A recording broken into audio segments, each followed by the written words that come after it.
Hi, I'm Angelique Letizia, a writer, director, and creator of the Call Cut Method. It's a tool to shift your frequency, rewrite your inner script, and realign you with the energy of your highest potential. This podcast is your behind the scenes pass to alchemizing that energy. So if you're ready to interrupt the script, reclaim your power, and write your story that you were actually born to live, you're in the right place. Welcome back to Call Cut with Angelique. I am Angelique, and today I have an amazing guest with me. My guest today is living proof that the mind is the most powerful tool we have. He is a 2-time Queen's Plate winner, a 7-time Canadian Sovereign Award recipient, a Canadian Horse Racing Hall of Fame inductee, and the author of the raw and riveting memoir, Riding for Freedom. But behind the trophies and titles is a man who faced unthinkable darkness and rose. Every time life tried to break him, he got back in the saddle, literally and spiritually. I am so honored to introduce my dear friend, Eurico Rosa Da Silva, as he shares his incredible journey from the depths of depression to the heights of international victory. Angelique, thank you so much for having me here. My heart is full of gratitude for this opportunity to speak with you today. I'm really looking forward for our conversation. Yeah, it's going to be a good one. I absolutely loved your book, Riding for Freedom. You have one heck of a story. You came from very humble beginnings and you have had dark shadow work that you've worked your way through that's even brought you to the brink of possibly contemplating taking your life. So, this is a really powerful story of transformation, resilience, grit, grace, and the power of the mind. And I am so excited to get into all of it with you. The first thing I want to do, though, is introduce our audience to you, your background, how it all started for you, and how you got to where you are. I'm from Brazil, from a little town called Buri in the state of São Paulo. And my story of horses began very early in my life when I was 4 years old. Already that time, I already suffered from anxiety. And I remember my low self-esteem already as a kid, suffering from severe asthma. We were very, very poor. Uh, I have a broken family. And one day my mom went for a job interview when I was 4 years old. What happened with me really changed my life. When she went for that interview and she brought me with her, while she was speaking with the farm owner, and I was just walking around there, nosy and trying to look everything. And I saw a beautiful horse in the field, a white horse, and Oh. something exploded inside of me. I don't know why. And I Hmm. just took off and I started running toward that horse. That horse seems like he saw and he knew inside him how much I need him because he was eating grass, grazing, and he put his head up as when he saw me that I was going toward him in his direction, he started coming my way. And when he got close to me, gently he put his head right in front of my face and Wow. looked right into my eye. And then he started sniff on my chest. And I just hugged him. In that moment, Angelique, I felt so much happiness, pure happiness, joy, like I was in the bub in that present moment, and Yeah. a deep peace, like I never felt, like the pain that I was suffering that already that time. It's gone. It's like I don't know how to explain it. Don't know how or what happened in that moment, but something changed inside me and was different. And right there, I realized I want to live the rest of my life around horses. And then the time go on, I was about 5 years old. I went to visit my Uncle Antonio. And as soon as I got inside his house, there was a small television, that black and white television, and was showing a horse racing. When I saw that race, my goodness, my heart is looked like it's going pop out from my mouth. like I was pumped so hard. I was like mesmerized. And I said, my goodness, this is what I want to do. This is what I want to do. And I told my uncle started laughing. Yeah, okay, okay, you're going to do that. All right. Right. You know, and after that day, I start telling everybody that, who listened to me, I used to tell them I'm going to be a professional jockey and I'm going to ride in the entire world. I'm going to become a champion. People laugh off my face because in my village, no one dream like that. You know, Yeah. who dream to be a jockey and ride horse all over the world and be a champion? You know, the other kids, like they dream to be a lawyer, lots of them to be a soccer player. My friends want to be a soccer player, but not jockey.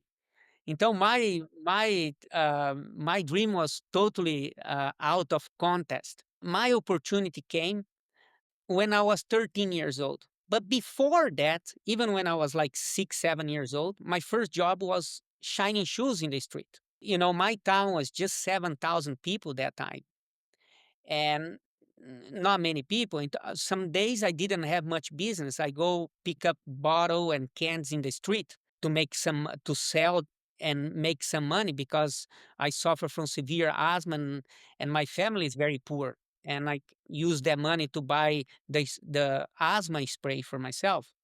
But while I was doing that job, is always in my head. I was dreaming to ride horses. You know, dreaming to be famous and speaking another language. I remember that vivid dream in my head. And like I said, my luck day was when I was about 13 years old. I was working removing eucalypt log in Brazil. Is a very heavy work. And I remember that day I worked one day I was working very, very hard. And I came back from the job. And when I got home, one of my friend came, knocked the door, said, Eurico, let's play soccer. I said, man, I'm so tired. I work all day today. And he said, no, no, let's go, Eurico, let's go, let's go. Our team is playing today. And I said to him, no, I can't, man. No, I said, no, no, let's go. We have no people. We need you. I said, okay, let's go. I went to play soccer. And in my time when we play, one team play without shirt and another team play with the shirt. That's because we don't have uniform and some guys not even have shoes. We from village, we live in the village. And as we playing there, we all, the boys, all 13, 12, 14 years old. One of my second cousin, I knew him, but, I've never been close to him. He came, started yelling, "Hey, everybody, stop, stop, stop!" Everybody look at him saying, "What this crazy guy want?" And I remember he said like this: "In 30 days, I will have a horse that is going to race. My horse is in the horse race, and I need a jockey." When he say that, it's like a lightning going to my head in my body. And I start yelling, me, I want to ride your horse. I want to ride your horse. And I keep showing my arm because when I was 11 years old, I already broke my arm riding horses. And I said, I have experience. I want to ride your horse. And then he said, okay, you want to ride my horse? And 6 o'clock, you have to go to this place here and wait me there and I'll pick you up and we go cut grass for the horse and you're going to start training the horse. I said, great, let's do that. I'll be there. And I was worried, like I was really talking to him and I was really worried that somebody's going to get my job, right? I was happy that he accept me. But then when I looked behind was about 10, 15 feet. Everybody was just listening what I was talking to him. And then I went back to talk to my friends. He said, you crazy? You're going to ride a horse, you're going to kill yourself. Was only myself, only me offered to ride a horse. Was no fight for the job. That day, yeah, it was my day, what turned my life around. And I started training the horse, but 1 week before that race, our racetrack in my town was 300 meter. After 300 meter, have another 100 meter of a very deep sand for you to stop the horse. And then after that, have a steep hill with some tree on the bottom. I was riding his horse, and then came another owner from have another horse that is going to race in that day, same day, 1 week before, and he asked me, "Oh, my horse is going to run in another race. Do you want to ride my horse also? Because I can see you riding good." I said to him, "Yes, yes, why not? Another opportunity, right? I'm looking for my first winner." I went to train his horse, and I was like riding the horse very hard because was 1 week, usually 1 week before the race. We train the horse hard, and I start pushing the horse and push, push, go, go, go, go. The horse already start running like a 60 km an hour, 70, and now running very fast and finish the track. It's time to stop the horse. As soon as we went in that deep sand, and I'm trying to ride the horse is 400 kilo, is close to 1,000 pounds, and I was like, what, 75 pounds, like 70 pounds, like I was a tiny little boy, and trying to stop the horse, and I could not stop. And then now he's going steep in downhill, and I'm trying to stop, and there was a tree. The horse make a U-turn close to the tree, and boom, throw me on the ground. I broke my arm again. 1 week before I ride my first race. And I said, "Oh my God, that's what I need." My mom, when I broke my arm for the first time, my mom was very hard on me. She said, "You have to stop with this dream of being a jockey." Now I'm second time I broke my arm. They took me to the hospital in my town. I even have a hospital. I have a hospital, but it's very small little hospital, no X-ray, nothing. They took me to another town, about 40 minutes from my town. I went there, I put the cast, everything. And the doctor said, "Eurico, in 20 days, you have to come back here for us to check you if you're okay and see if we can take the cast off." I said, "Okay, no problem." And I come back to my town with the arm like this. And of course, they need to call another jocks from another town to come and replace me. And he came. His nickname is Miko. And Miko came, and I make friends with him. And I asked him, "Miko, who can help me to be a professional jockey?" And he said, "Eurico, the best guy to teach you to be a professional jockey, his name is Eli Medeiros. He's one of the best in Brazil. He's the one teach me because I ride without saddle. You see, I ride without nothing. And I want to learn how to ride with the saddle, with the stirrup, because our stirrup is a little shorter than the traditional saddle." And I said, "Okay, can you call him, use the phone of our boss and call him and see if he accept me? But first, please don't tell him that I have a broken arm." And Miko called Zeli. Zeli said, "Oh, if his mom say okay, tell him to come." And they race. The horse I supposed to ride finished second. And next day, I left. I left my town with Miko. And when got there, the trainer saw me. "Oh, you have a broken arm." I said, "Yeah, I have broken arm, but the doctor said in 1 week I can take off this and everything is fine." He says, "Just broke a little bit. My arm is crooked until today." I never went back to the hospital. After 2 weeks, I took off myself the cast, and I went on with life. This trainer really teach me good. He was like my father, the father that I didn't have. Like he was just great to me. I live in the stable. I have my own room in the stable. I live by myself. We have about always have about between 12 to 14, 15 horses. And very fast I become the assistant trainer there.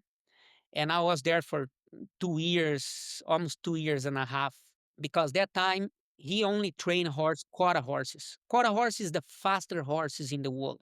They're very speed horse until 400 meter. They run about 70 to 80 km an hour. They are very fast. I start riding quarter horses, go one town to another town riding. And then when I was close to be 16, I went to São Paulo to start to do a test in the school, because São Paulo is big. Is the biggest racetrack was the biggest racetrack in Brazil. And there was a very well-known school. And I went to do the test to ride thoroughbred. Thoroughbred, they run long distance races. They start from 5/8 of mile, and they go until like mile and a half, 2 miles. And then yeah, and then I started riding thoroughbred when I was 16. And by the time I was 17, like I was winning a lot of races.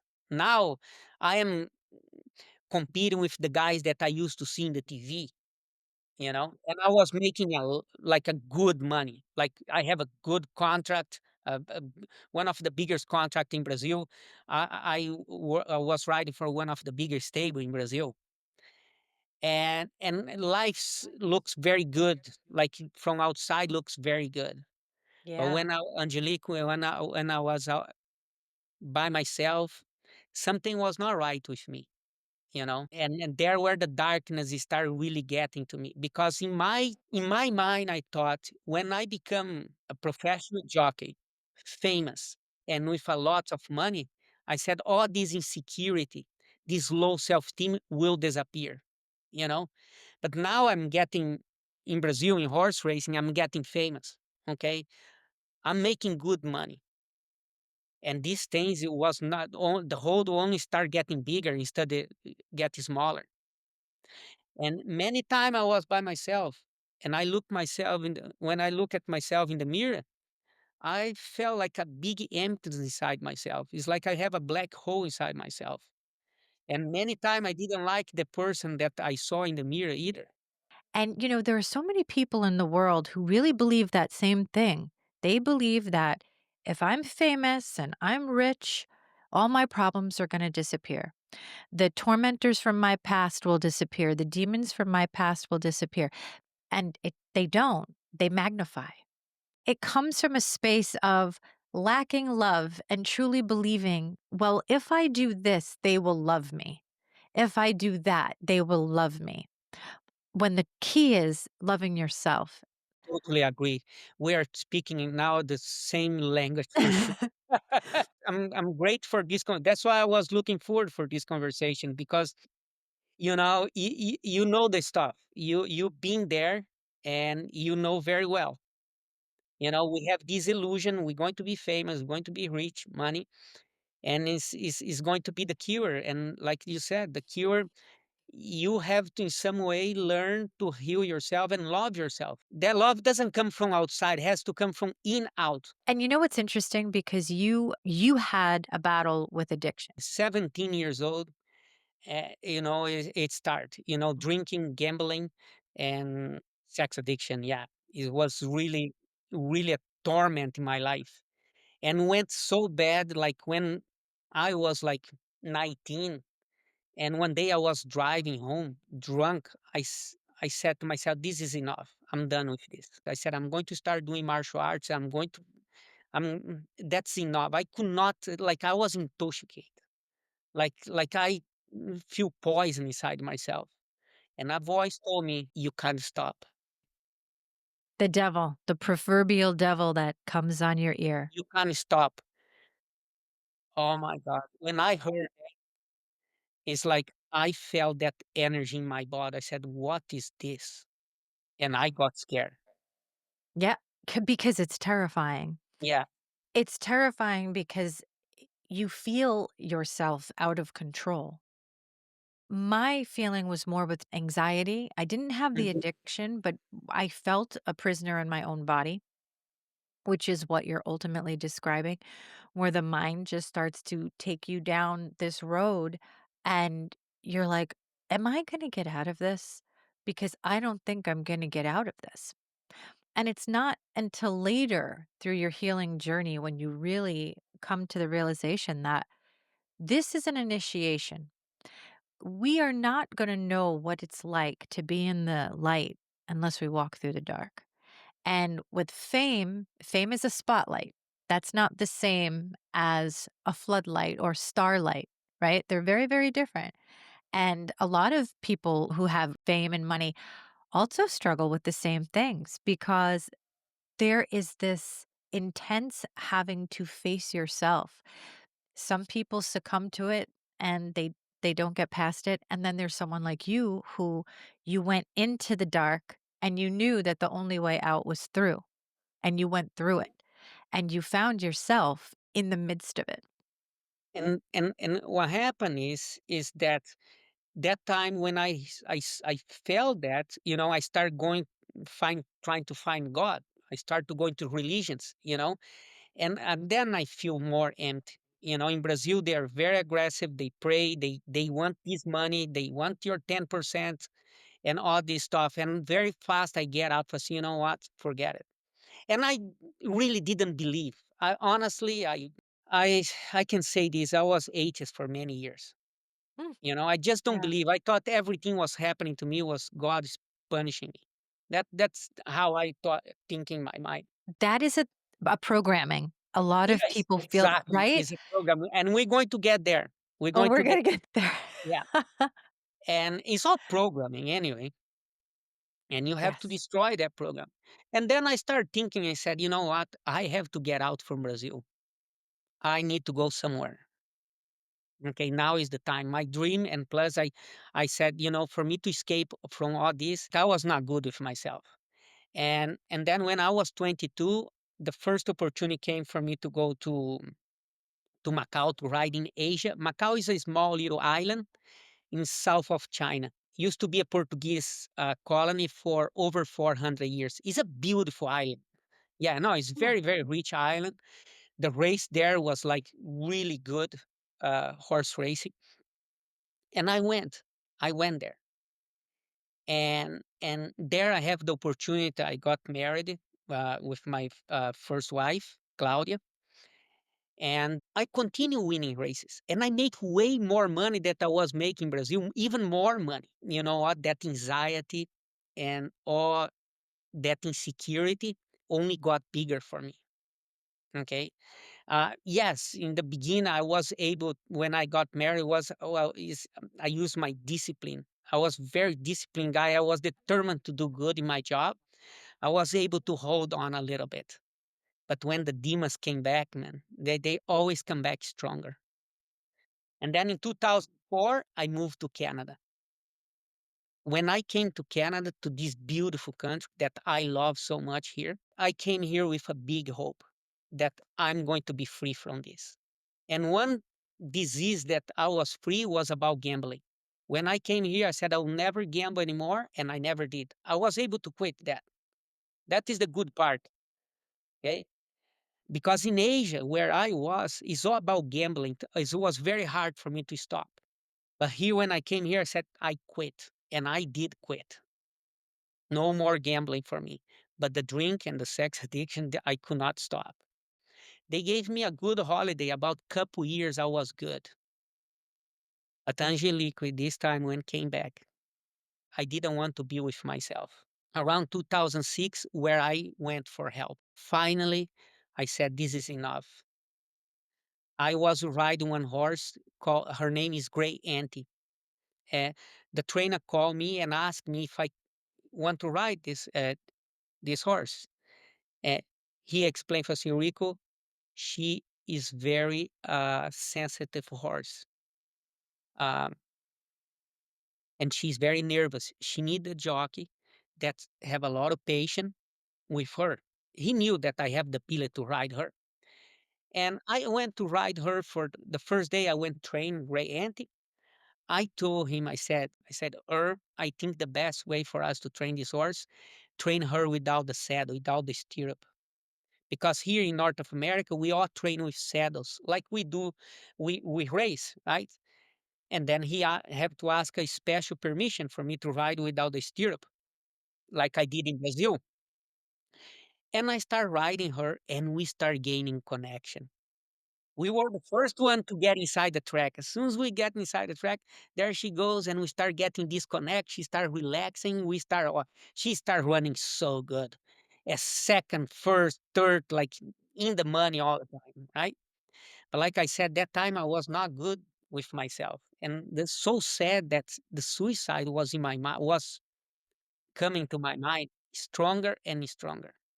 And there was one day that I sleep very bad. I pretty much didn't sleep at all. And there I went to training Great Auntie. As soon as we went inside the track, she started jogging, and then she started galloping. When she started galloping, she spook. from something. I don't know what make her scared of, and she spoke because I was not good mentally. I exploded. And I yell at her so hard. Like I yell hard, like yell at her.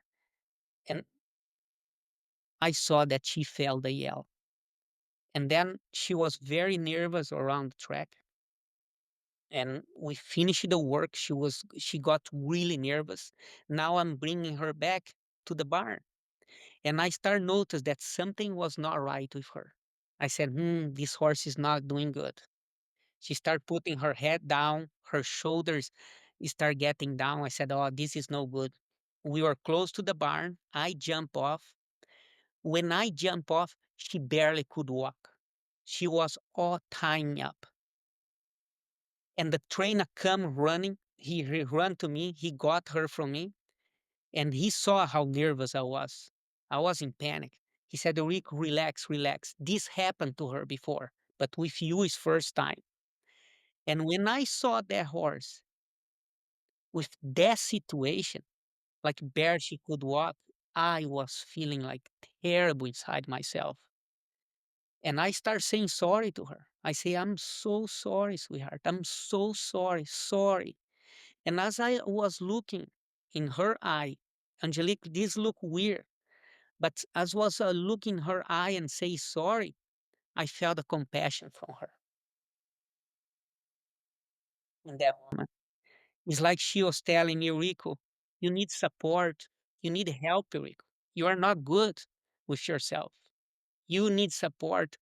That day, I call a psychologist. And I can say to you, I'm going to be 50 on Sunday, June 29. This was one of the best decision I did in my life. There where I start changing, you know, where the psychologist started explaining for me because I could not understand. In people's eye, I have the perfect life. I was smiling to everybody. That was my mask. I like to smile anyway, but I use that as a mask to hide everything. Yeah. Yeah. And you And had a lot to hide. a A lot. lot. Yeah. And Yeah. there where he explained, said, "Listen, listen, you're doing this is not because you're a bad guy, man. You know, No. it's what happened is in your childhood, you know, Yes. Yes. like with your dad. Yes. And You know? that's something interesting that we both have in Yeah. common. We both Mm, have that abuser, tormentor, mm, abandonment from the father. And it really does. It impacts people differently, but it really does leave a negative feedback loop in your mind that tells you you're never good enough, you're not worth anything, and you're undeserving. And the worst part about it is with a parent, we love our parent. It's hard. It's hard to I forgive him. negotiate. I forgive him. Yeah. I Yeah. forgive him. Uh, but was hard. Was hard because, you know, see what I saw, right? I saw him abuse a Mhm. 13 years old in front of me and see that person after a woman got abused. I can say to you, Yeah. nothing left inside them. Nothing. And Right. didn't left not inside me either. Because what he did was he stole the innocence not just from her, but also Mm, from you at the same time because you had to witness that. mm, And, you know, you're going to know exactly what I'm talking about when you see the light go out of somebody's eyes. yeah. You can't unsee that. Once you've experienced watching somebody's soul kind of get ripped apart, you know you've witnessed something terrible. We don't actually get to see our own light go out. Other people do. People will always say, "Oh, but he was so happy. Look at him. He had all the money. He had all the women. He had all that." And I do feel that children who have been abused are very good at this. You're very good at stuffing the anxiety and putting on a show. Mm, And we hide behind the public persona. yeah, but you can't hide from horses. You know what that filly was feeling right now? She's probably doing that. She's mirror what I was feeling inside me. I never have a problem with horse. Horse was loose underneath. When I ride them, they were loose. They're not tight anymore. A horse feel your energy in such a deep way that is unbelievable. You know, it's so funny that you say that because I've only ridden a horse one time in the Dominican Republic, and everyone else who I went with, my crazy father, my husband, and my father's girlfriend, they all rode horses, but me. I mean, she's side saddle, no helmet, no nothing, and my dad's like, "Ruh, ruh, ruh," and then I got a helmet, and I was scared, and they said, "We're going to give you Valentina." And I said, "Okay." And Well, so like having I right? a And I horse, yeah. said, "I hope she's," and they're like, "Don't worry, we put babies on Valentina. Valentina is very easy." This horse, it was like she knew I was scared.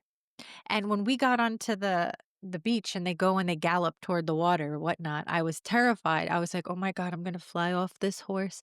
I can't do this. I'm so scared." And rather than, gallop, she kind of went at a trot. All the other horses took off, and I heard my father, "Whoa, Padre, whoa." His horse was named Padre. And, all of them were flying, and this Valentina just glided me through, and it was Oh, the right? And it was the best experience because I got to enjoy the water, I got to enjoy the fact that we were on the beach, but she mhm, didn't scare me, she didn't take off running, and I always thought, "Wow, does this horse know that I'm terrified?" And it mhm. wasn't until I met you and we started talking about horses and their high intelligence and sentience and compassion and empathy that I thought, "Oh, no, maybe she felt it. Maybe she really just felt, Wow. okay, I can't do that with this person because this person's gonna freak It out." it's a big possibility, and your dad was there, right? He was. Yeah, Yep. yeah, and it's a big possibility that, yeah, Yeah. she said, "I have And to be compassion Central. to my little girl here." With this one. Amazing. They have a way to show you compassion, you know? Yeah. Teach us compassion toward ourselves. And that's what I think is so beautiful about your story and even the work that you're doing right now with the horses and helping athletes as a coach, and you're trying to get other people to go through this mental resilience training that you then, you did to yourself, where you were able to take yourself out of this darkness and overcome these addictions and overcome these thoughts that were plaguing your mind. Mhm, And now you're in this completely different arena. But before we jump in there, I do want to say something. Your dad and mine, we have a similar story, and it's so interesting how when I read it in your book, I thought, "Oh my god, do I know what this feels like?" You talk about in the book that your father would take you to his mistress's place mhm. and leave you Yeah, in the car, right? When he was going in and doing his business, and that you knew yeah, what he was up to. yeah. I had a very similar experience, only my father would take me into their house or apartment, and I would have to watch cartoons while they, you know and I Um, remember, yeah, I feel for I you. don't like yeah, and I don't like Tom and Jerry, and there's a good reason, but he was super manipulative, and your father was super manipulative. Oh, And it's interesting because you talk about your father and the shaman, and my father also dabbled in black magic and tantric practices and all of this kind of mysticism that was quite terrifying as a child. it was terrified for me. It's all Yeah. about trying to be take over take over your power, and they have the power. You know, it's all about Yes. power, right? Power, power, power. I said this one time when I was young, and I never really, it just kind of came out, but it's often the most deserving people who can't help but love those that destroy them, you know? And that's where I feel like we get caught in these traps with our parents that then create the "you're not good enough," and you go out in the world and you seek love, this external validation that never really comes. And it doesn't, and what I love about you is, I mean, you reached the pinnacle, the absolute pinnacle, hundreds of millions of dollars. Picture of you with the queen. Yeah, I mean, you have an enviable life, and you say, "No, I absolutely, I hated who I saw in the mirror." And you were actively fighting this demon that was taking your soul. For me, my turning point was when I start taking responsibility for my own feelings. You know what? It's not time for me to feel sorry about myself anymore. It's everything like I say right now when I share my story. Okay. I appreciate you feel the compassion for me, but always I tell people never feel sorry for me because that's what makes who I am, you know? And Uh, that is your strength. yeah. Your adversity is a strength, it's not a weakness. People tend to think that the worst that happens to you, I feel compassion because we had it, right? Mm, But I definitely don't feel sorry because yeah. my God, we wouldn't have this beautiful soul that is you right now in the world doing what he's doing if we Yeah. didn't have that.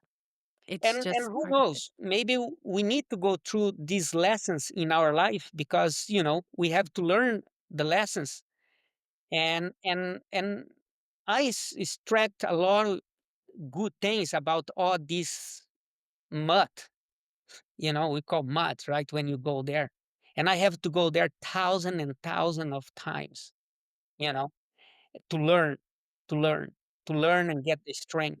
It is the only way for you to get your power back. You have to go there and start seeing different perspective, you know, different way, right? Reprogramming everything.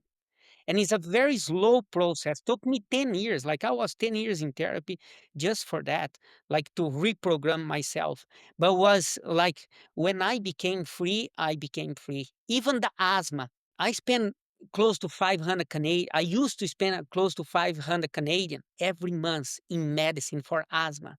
And when the day that I became came free, that everything came out from inside out, that's really I started experience where this was coming from and everything. My goodness, I never used a spray of asthma for since 2015. Even the asthma cure. I not even have cold. Like my health changed. Everything changed in my life. Because your mind controls everything. And Mm, when your mind, your body, and spirit are not in alignment, we have illness, we have disease, we have addiction, we have all of that. And we're not taught how to do that. We literally have to kind of find our way. But it is a mental process. And I love how you said that it took almost 10 years because people seem to think that healing is an overnight process. It's a persistence game. And mm. every single time one of those thoughts comes into your head, you've got to instantly get it, and quickly reframe it. Because if you don't consistently do that on a regular basis, it's a lot easier to fall into the old habit. And anytime you want to break a habit or you want to rewire your brain, it's 3 months consecutive going after that same thing. Like, nope, nope, And nope. always a layer that you can go down. Always a layer that you can work, and expand. Work and expand. You know, you go deeper and you expand it. It's it's a lifetime work, and I enjoy. I do a lot of work with nature. Now it's different because now I love this unknown. I'm working with these horses now. After riding for 30 years, my experience was just riding. Now I'm on the ground. I work. The connection that I help people to have with these horses, everything is in the ground, and it's beautiful. I have to train this horse for long time for them to be good, uh, and understanding everything what they have to be understand to help people. And but it's magic. It's not only magic for them; it's also magic for me to see. What the horse can do for us. Yeah. And it's interesting because you have the same sort of mystical mind that I do, but I was looking up your name And the meaning of your name, like both, your first name, your middle name, and your last name. And I love that, your first name is like prosperous leader, but your last name means woodland and forest. And I think it's so interesting that you've become this leader of the forest, like bringing people back to nature, bringing people back to themselves. And you had to lose yourself in order to bring yourself back because all of that stuff that you've learned along the way, No, that's you the difficult part, right? Because you it's like you want you live in the house. You want this house to be you want to do a renovation and you want the house to be new house. You want to I have this house, but I want to make different. I want a new house. Okay, you need to tear everything apart, right? And looks ugly when tear apart. Doesn't look good. And you look at and say, "Oh my goodness, what is going to happen here?" And then you start doing the work, you start getting beautiful. But when you break everything apart, doesn't feel good. And that is how we feel inside ourselves. We need to break it, tear apart everything. it's true, and people are afraid of the dark, and I say, "No, you need the dark." We live in a duality, we live in a polarity where we Yeah, have negative and positive, and they both work together. Only when you're willing to crack your heart open can the light actually come through, and we have to let things break us. We have to. We just can't be afraid to be broken. We have to be okay with it. And we have to know that we have the power to build ourselves back because where we find our power is in the dark, right? exactly. And I want everyone to hear this, the people that is listening to us, that you know, our body knows when things is going to crack. You start feeling it and your chest is going to have tightness, short of breathness. That can go for 2, 3 days. But just be patient, compassion toward yourself because we all go through that. Yes. Will Yeah. come out. Just be compassion and patient with yourself, Yeah. and thing will come out. Yeah. And to know that there's nothing wrong with you. This is Yeah, actually part of the part process. of You the don't work. become a diamond without putting pressure on that coal, you know? And I went for years, also a decade, debilitating panic anxiety. Oh And wow. I didn't know what it was. I thought I was dying of a heart attack or I didn't want to take medication. I think it works for some people, but it was not part of my journey. And I went to really figure out, how do I get out of this? Until I realized that the same thoughts that bring you to a negative reality could bring you to a positive reality if you reframe them and you tell a different story.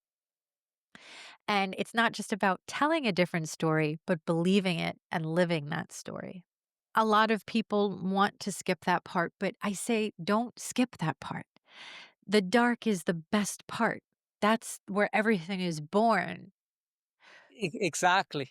Well, the Eh, tree, where the how the tree stay up Yes, because through the the roots go roots. down, right? Yeah, exactly. Yeah. And I've that's what I loved, and I'm so excited for what you're doing with people in the world and how you're using the horses to help heal and taking athletes and really kind of giving them passing on your knowledge as a mental coach and giving them that power because a lot of people feel disempowered. I have someone that just came to me another day and not in good shape. Okay, suffer from addiction. And I said, okay, let's um let's bring you meet the herd. Meet the herd where I have the horses in the stable. Okay. And then I bring them to see the horses. And then I'll tell them and I'm watching them everything. And their body language, and the horse's body language. And after they stay there for 15 minutes, I ask them how you feel, what you think about this horse, about that horse. As soon as I enter there, he starts saying about this horse. So this horse here have a trauma with the mother. This horse here is like afraid of love because she got hurt. Her mom hurt her when she was young, and this one here is the protector. Okay, and he's telling the story. Then I said to him, "And what's that story?" I said, I'm very curious about it, and interesting that you're saying that. Is anywhere that connect with your life?" He went, "Ah,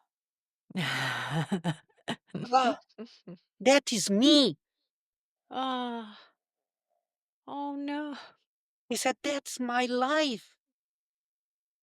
Yeah. I said, "Yeah, they are just mirror what's inside you." Yeah.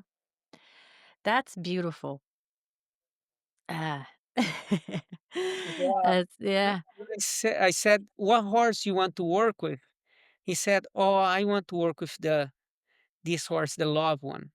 And this horse is he chose the most sensitive horse.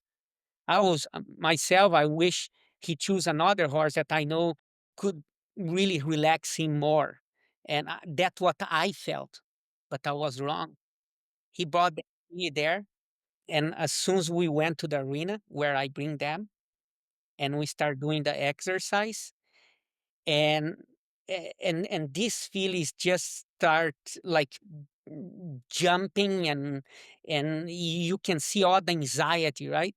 And then she start putting the head down, and before he entered there in the arena, he said, "Eurico, my chest is I have a lot of pain in my chest right now." I said, "Just relax, it's part of it. It's nothing wrong with you. It's part that you're feeling that way." He said, "Okay."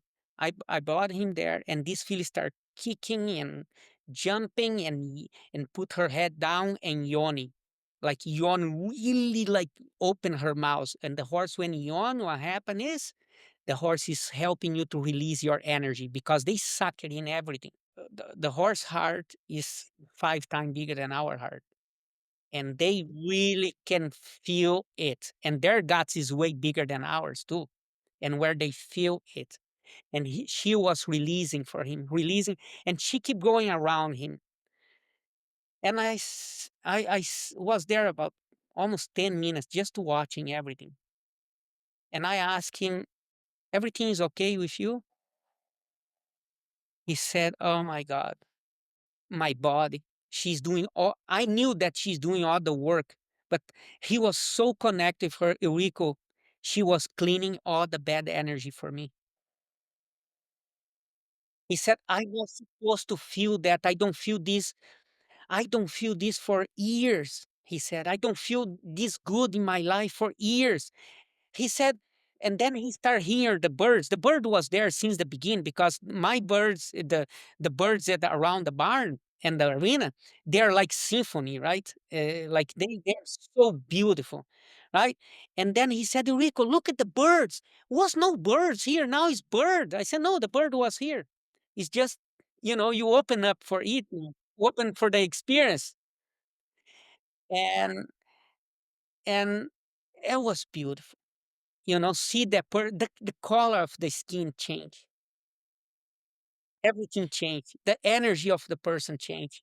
That is the Mm. gift of this kind of Yeah, healing, the work that you're doing, because this is where we are master alchemists. We do come here to master energy. And so you kind of can't learn how to do that if you don't yeah. go through, right? You have to do both sides of it in order to learn how to You have to master it. experience it. It's what you know, I honestly, I don't have much education in my life, and I have to leave the school very early because I have to choose.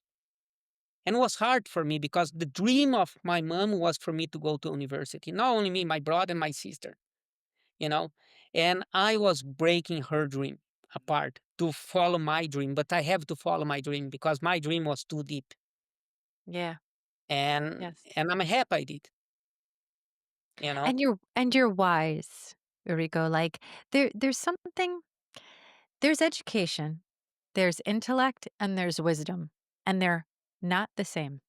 Okay. I always say to people, you need to marry intellect and intuition in order to get wisdom, and you do not need education for that.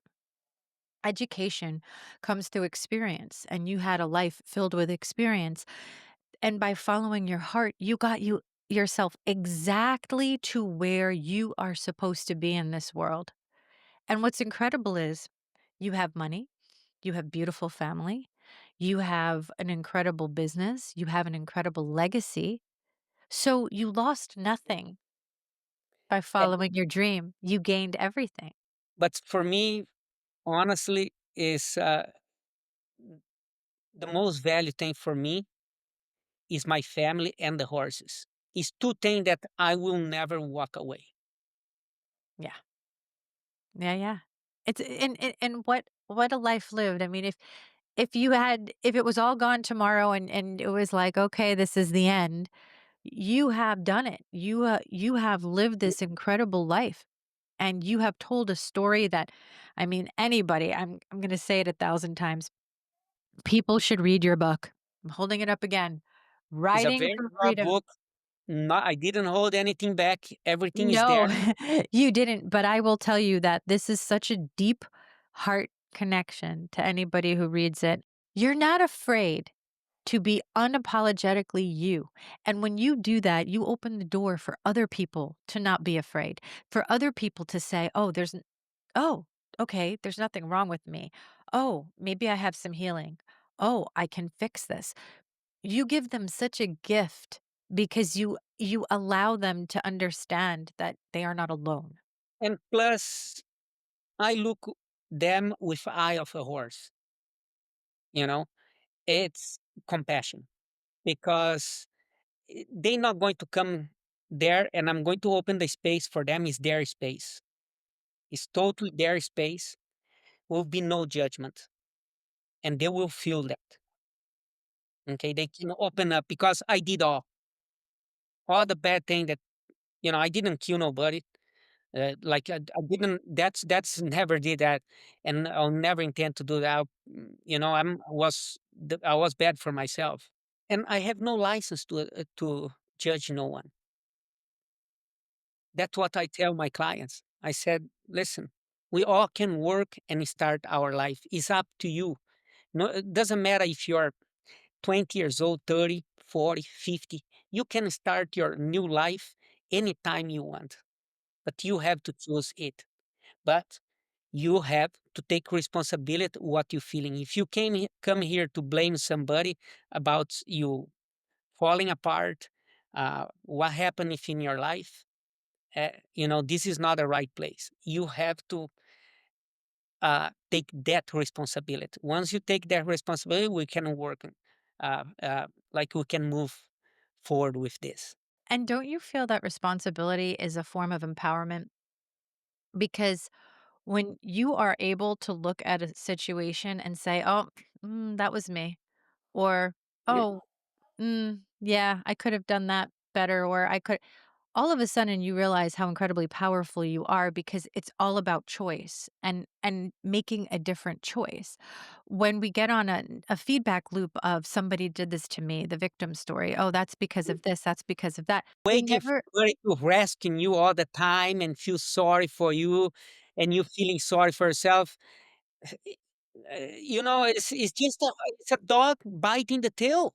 The story is going to continue there, but now you're taking responsibility for your own feelings. The way you're feeling, you take responsibility. You start working inside yourself. You start working to have some love and compassion toward yourself. This is forgiveness. You know, this is forgiveness. I forgive my father. He has to go on with his life, and I have to go on with my life. But it's nothing. I have nothing like I want bad thing happen to him. No, I hope one day he wake up and start work on himself. Yes. My wish for Yes. him. My Because pray for him every day. you know the power, Mm. right? That's the ultimate power is when they stop making excuses and they really look at themselves and say, "All right," because that's the real beginning. That's the beginning of the shadow work. And the minute you're willing to walk into the shadow, the only way out is through, but on the other side is illumination. So, who wouldn't want to be illuminated instead of, covered in these different shadows left and right where Yeah, okay. It can't always be everybody's fault. And if we don't start taking responsibility for the stories that we tell, they just keep coming back in different ways with a different cast and different people.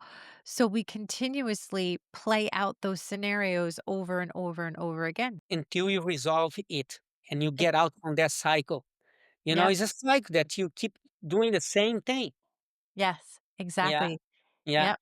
I work with athletes, and I'm 50. You're getting older, and you start seeing more now with the gambling. So easy for athletes to gamble now.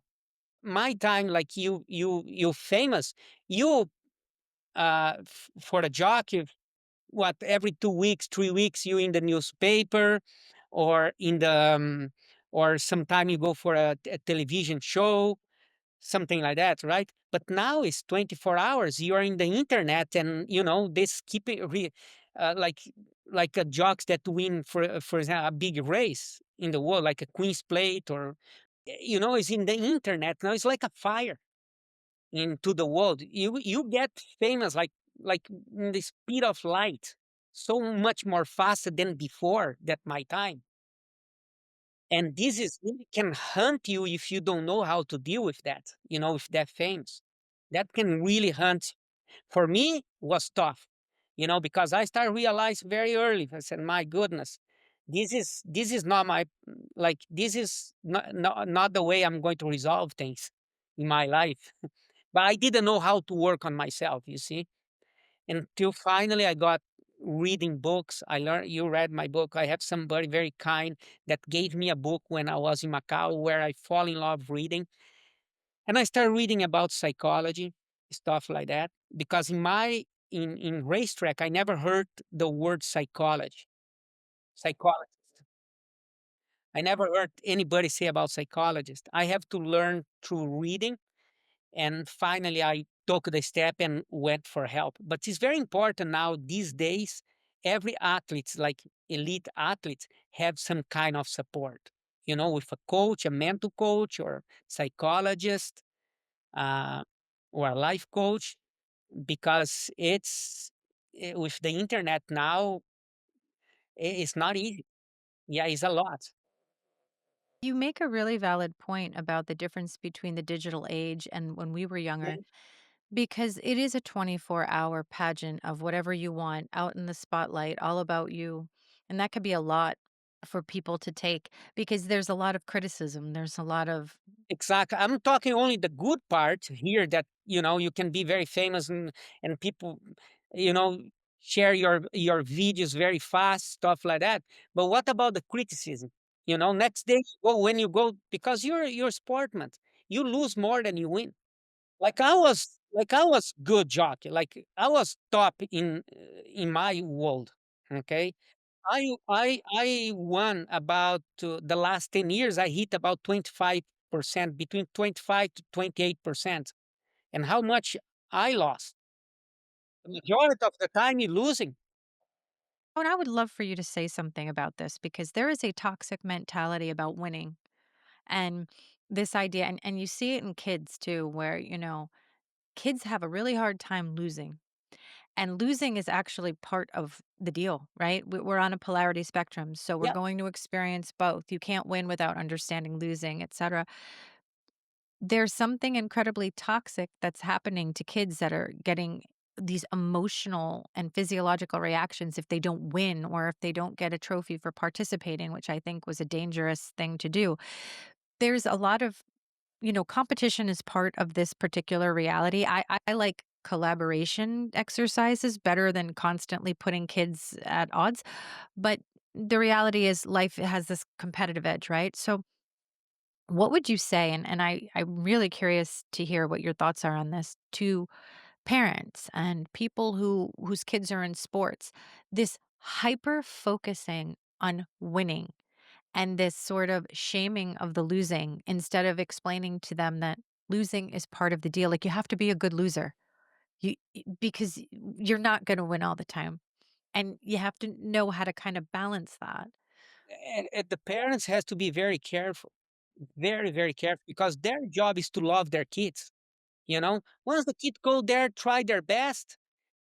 That's it, you know? And yes, and some parents not even know how to behave themselves when they watch the game. They are screaming and yelling on the referee. Is another way to put even more pressure on the kid. And teaching the kid like their identity is good, is like identity is only you're good if you're winning. I'm a good person if I'm winning, but if I'm losing, I'm a bad person. No, listen, it's part of life.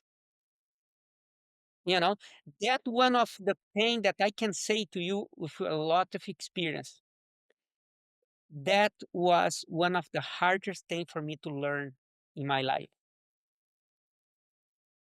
losing, because uh, everything for me was my survive mode to be winning, winning, winning, winning, winning, winning, and then it's until I start learning about my values. You know, I'm more than winning. I'm way more than winning a race. Of course I am. You know, I have this value, this value, these values. And when I start really learn my values, and I knew that inside my heart that I used to prepare myself the best I could to be in the race. And that for me was my winning, is preparing. And that what brought me a lot of peace inside myself. And then I s- I get out from the survival mode, that winning, win, win, that you need to win to survive. You know, you survive. For I was there. I can say to you, for the last 10 years, okay, I was there performing. For me, winning or lose was like didn't make me high, or I was stable in my mind. You know, I got happy, of course. Everybody want to win, but I was very stable. When thing was not going the right way, I was stable, and very fast I'll come back and start winning again. But because I was there performing, you know, be with the horse, be respect with the horse, and perform the best I could. It's this is I mean, I could honestly talk to you for hours and hours and hours about this, but I feel like maybe we do a part 2. Um, where can people find you, Eurico? Where can they find you to, like, follow you on Instagram, LinkedIn? Thank you Um, for asking that. They can find my Instagram, the Big Eurico, okay, or they can go to my website, thebigeurico.com, okay, and also you can buy my book there. So easy. You can order from right there from from the my website. my book, yeah, from my website. Yeah, it's Great. very And very and easy. can they find it on Amazon as well? The book? Uh, no, I took it off from Amazon and it's just in Just my on the website. on my website. Yeah, Perfect. At least this way they know how to get in touch with you.